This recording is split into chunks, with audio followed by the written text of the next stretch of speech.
Hello universe, this video is coming to you a little bit later than I wanted to, but it was a heck of a week last week. I've just been working on like some college stuff, but there's a lot of stuff I wanted to talk about. Avengers 2 has been greenlit, no surprises there. Obama came out, not like that, but he took a stance in saying that he supports gay marriage, which is good because I think every single human being on this planet deserves to marry the person they want to marry, be it heterosexuals or homosexuals. And you know what, I do hope there to be a future where even mutants can marry each other or marry humans. Yeah. But there was another piece of news last week which I am just insanely excited about. The fact that 2 new Captain Underpants books have been announced. I need to get out more. Okay, so I am still a fan of the Captain Underpants books. For those of you who don't know, Captain Underpants is a series of children's books written and drawn by Dave Filkey. I got some sample ones here. There's about 8 so far, which means by next year there'll be 10. And so I like the thought of having 10 Captain Underpants books in my book collection.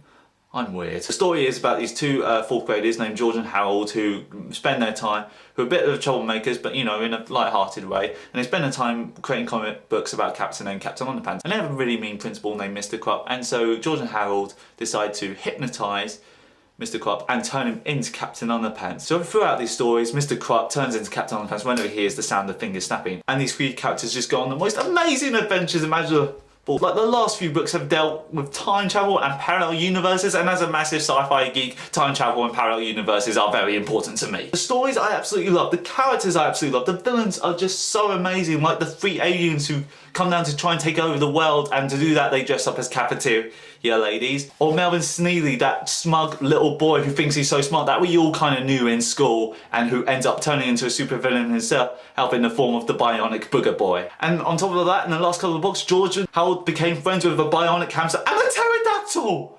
I mean, how can you not love these things? So yeah, I love them. I have a huge amount of love for them, and I am looking forward to the new books, which are to be titled Captain Underpants and the Terrifying Return of Tippy Tinkle Trousers, and Captain Underpants and the Revolting Revenge of the Radioactive Robo-Boxers. These titles are great. I hold these books dear to my heart because they essentially taught me how to read on my own, but they also helped me realise that I wanted to be a storyteller. Because of these books, I started to do my own little Captain Underpants stories, and jumping off of that, I started to draw my own characters. These were the books that really got me into drawing my own characters and writing my own stories. And it's weird because in a lot of schools in America, these books are banned because some teachers think that toilet humour and underwear jokes is going to corrupt your children. Well, I will say this, toilet humour and underwear gag can be used as a force to good. They're used for a noble cause in getting children into reading. And as someone Harry Potter, as much as I like Harry Potter, didn't quite do that for me as I was young age. For me, it was all about the big fat guy in his underwear. That sounded wrong. So children should not be ashamed of reading books about fat guys in their underwear and big booger monsters and giant dandelions of doom and guys called Professor Poopy Pants. Reading these books has pretty much made me the weird kid that I am today, and I am not ashamed of it. And for that, I will always be grateful to these books. I will see you later, universe.